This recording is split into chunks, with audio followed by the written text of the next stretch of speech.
বন্ধুরা, কাঁঠালের বীজ শেষ হয়ে যাওয়ার আগে এই রেসিপিটা একবার অবশ্যই বানিয়ে দেখবেন।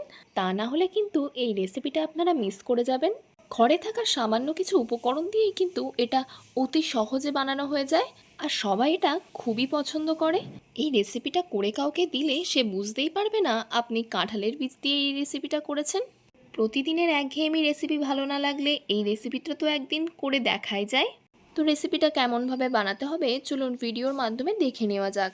ভিডিওটা স্কিপ না করে ভিডিওর শেষ পর্যন্ত আমার পাশে থাকার অনুরোধ রইল। এখানে আমি কাঁঠালের দানা নিয়ে নিয়েছি আমার পরিমাণ মতো, আপনারা আপনাদের পরিমাণ মতো নিয়ে নেবেন যতটা পরিমাণে রান্না করবেন। আর নিয়ে নিয়েছি ছোলার ডাল, এটা 2 ঘন্টা মতো খুব ভালো করে ধুয়ে জলে ভিজিয়ে রেখেছিলাম। এবার কাঁঠালের দানার এই ওপরের এই খোলাগুলোকে ছাড়িয়ে নেব।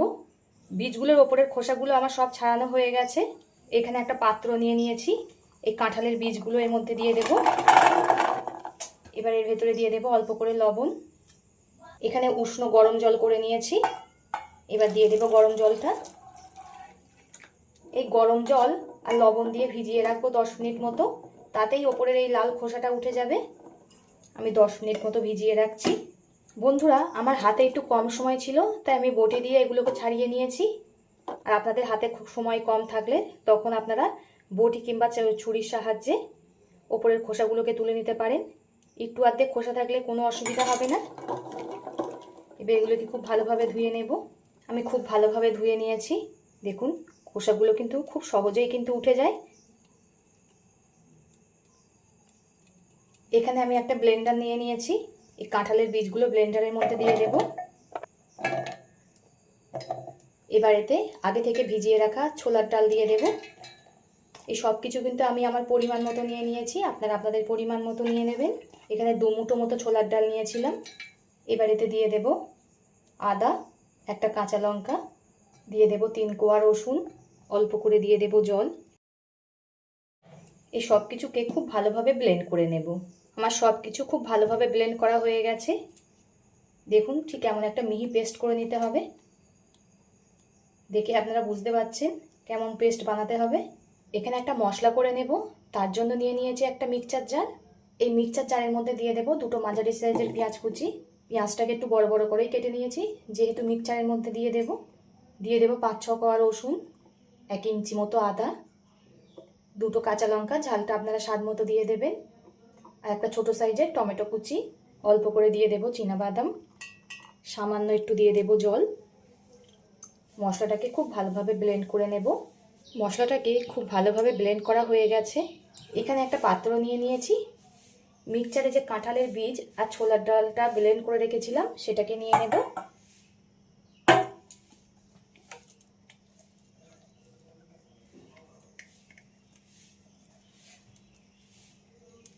আমি পুরোটাই এই পাত্রের মধ্যে নিয়ে নিয়েছি।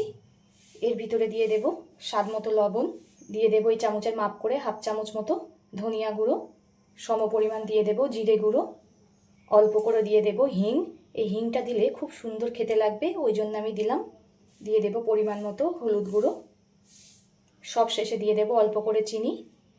এই চিনিটা দিলে সব কিছুর টেস্টটাকে ব্যালেন্স করবে।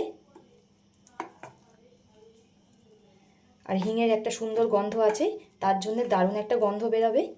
এই সব কিছুকে খুব ভালোভাবে মিশিয়ে নিতে হবে। আপনারা তো বন্ধুরা কাঁঠালের বীজের অনেক রেসিপিই খেয়েছেন, এই রেসিপিটা একবার হলেও ট্রাই করবেন। কথা দিচ্ছি সকলেরই খুবই ভালো লাগবে। কাঁঠালের বীজ ফুরিয়ে যাওয়ার আগে অবশ্যই এই রেসিপিটা একবার হলেও ট্রাই করবেন। আমার সব কিছু খুব ভালোভাবে মেশানো হয়ে গেছে। এখানে আমি একটা ছোট সাইজের থালা নিয়ে নিয়েছি, আপনারা চাইলে যে কোনো পাত্র নিতে পারেন। এবার এই থালাতে দিয়ে দেব এই ছোট চামচের মাপ করে 1 চামচ সাদা তেল।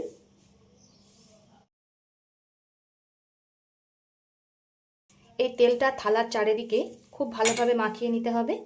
আর সব দিকে খুব ভালোভাবে মাখানো হয়ে গেছে। এবার মেখে রাখা উপকরণগুলোকে এই থালার মধ্যে দিয়ে দেব। থালার চারিদিকে খুব ভালোভাবে পাতিয়ে দেব। আমি খুব ভালোভাবে সব দিকে পাতিয়ে নিয়েছি। এখানে একটা কড়া বসিয়ে দিয়েছি, এই কড়ার মধ্যে দিয়ে দেব জল।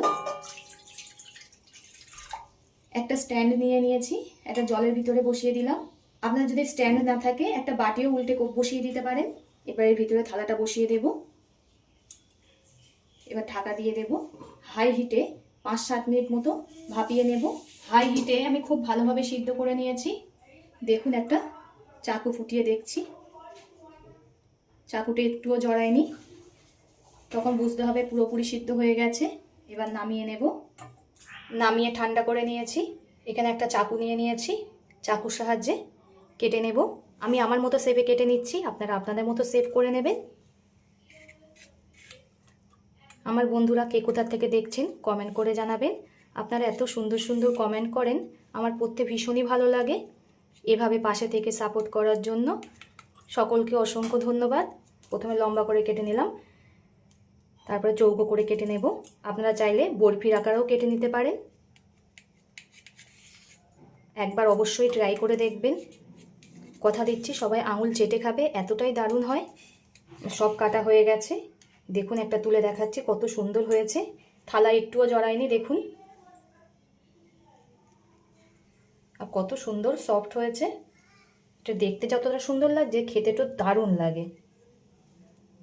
এবার সবগুলোকে থালার থেকে তুলে নিচ্ছি।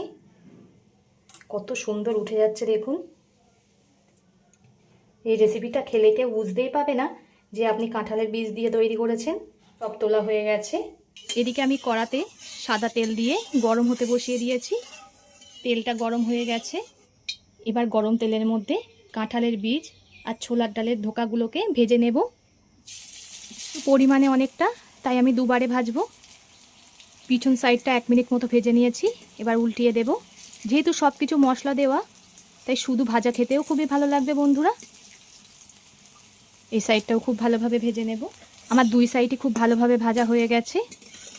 এবার এগুলোকে তুলে নেব, একে একে বাকিগুলোকেও ভেজে নেব। সবগুলোই আমার ভাজা হয়ে গেছে। ওই তেলের মধ্যে 3টে মাঝারি সাইজের আলুকে ঠিক এমন গোটা গোটা করে কেটে নিয়েছি, সেটাকে দিয়ে দেব। আলুগুলো খুব ভালোভাবে ভেজে নেব। আলুগুলো খুব ভালোভাবে ভাজা হয়ে গেছে। এবার আলুগুলোকে তুলে নেব। এখানে আমি আমার পরিমাণ মতো আলু নিয়ে নিয়েছি, আপনারা কিন্তু আপনাদের পরিমাণ মতো নিয়ে নেবেন। তেলের মধ্যে দিয়ে দিলাম একটা তেজপাতাকে মাঝখান থেকে ফাটিয়ে, দিয়ে দেব অল্প করে কাঁচা জিরে। এবার ব্লেন্ডারে যে মশলাটা ব্লেন্ড করে রেখেছিলাম সেটাকে দিয়ে দেব। মশলাটাকে খুব ভালোভাবে কষিয়ে নেব। এবার এতে দিয়ে দেব স্বাদ মতো লবণ, পরিমাণ মতো দিয়ে দেব হলুদ গুঁড়ো, 1/2 চামচ মতো দিয়ে দেব ধনিয়া গুঁড়ো, সম পরিমাণ দিয়ে দেব জিরে গুঁড়ো। সব কিছুকে খুব ভালোভাবে কষিয়ে নিতে হবে। মশলাটা খুব ভালোভাবে কষিয়ে নিয়েছি। এবার এতে ভেজে রাখা আলুগুলো দিয়ে দেব। মশলার সঙ্গে আলুকেও খুব ভালোভাবে কষিয়ে নিতে হবে। আমার সব কিছু কিন্তু খুব ভালোভাবে কষানো হয়ে গেছে। পরিমাণ মতো এতে জল দিয়ে দেব। আমি আমার পরিমাণ মতো জল দিয়ে দিলাম, আপনারা আপনাদের পরিমাণ মতো জল দিয়ে দেবেন। অনেকে আছে একটু ঝোল খেতে পছন্দ করে, অনেকে আছে একটু কষা কষা খেতে পছন্দ করে, সেই বুঝে জল দিয়ে দেবেন। এবার ঝোলটাকে ফুটতে দেব। ঝোলটা খুব ভালো রকমই ফুটে গেছে। এবার ভেজে রাখা ধোকাগুলো দিয়ে দেব। সব কিছু খুব ভালোভাবে ফুটিয়ে নেব আবারও। আমি 5 মিনিট মতো হাই হিটে ফুটিয়ে নিয়েছি। এবার এতে দিয়ে দেব অল্প করে চিনি। আমি অল্প করেই চিনি দিলাম। চিনিটা দেওয়ার কারণ সব কিছুর টেস্টকে ব্যালেন্স করবে। আবারও ফুটিয়ে নেব। সব মিলিয়ে আমি 10-15 মিনিট মতো ফুটিয়ে নিয়েছি। আশা করি এই ইউনিক কাঁঠালের বীজ আর ডালের রেসিপি আপনাদের সকলেরই ভালো লেগেছে। কার কেমন লেগেছে অবশ্যই কমেন্ট করে জানাবেন। আপনাদের কিন্তু কমেন্টের আশায় থাকবো। সব শেষে এতে দিয়ে দেব গরম মশলা গুঁড়ো। ঠিক এমন একটু ঝোল ঝোল নামাবো, যেহেতু ডাল দেওয়া আছে, ডালে ঝোলটা টেনে নেবে, পরে একদম শুকনো হয়ে যাবে। এতক্ষণ ধৈর্য ধরে ভিডিওটা দেখার জন্য সকলকে অসংখ্য ধন্যবাদ। সবাই সুস্থ থাকবেন, ভালো থাকবেন। পরবর্তী একটা নতুন রেসিপি নিয়ে আপনাদের সামনে আবার হাজির হচ্ছি।